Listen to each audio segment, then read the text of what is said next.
بسم اللہ الرحمن الرحیم۔ الحمدللہ ہم لاہور سے روانہ ہوئے اور اللہ کے ولی حضرت لال شہباز قلندر عثمان مروندی رحمۃ اللہ علیہ کی بارگاہ میں حاضری دینے کے لیے۔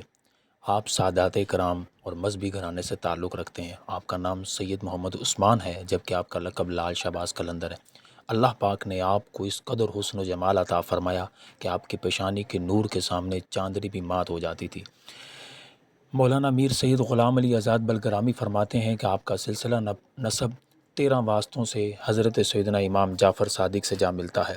آپ خود بھی مزارات پر حاضری دیتے تھے اور ایک مرتبہ آپ کے والد گرامی سید کبیر الدین نے خواب میں مولا کائنات کو دیکھا اور زیارت کے بعد عرض کی، یا امیر المومنین، اللہ عز و جل کی بارگاہ میں دعا کیجیے کہ مجھے نیک اور صالح فرزند عطا ہو۔ حضرت علی رضی اللہ تعالیٰ عنہ بشارت دیتے ہوئے فرمایا کہ اللہ تمہیں ایک فرزند صالح سے نوازے گا، اس کا نام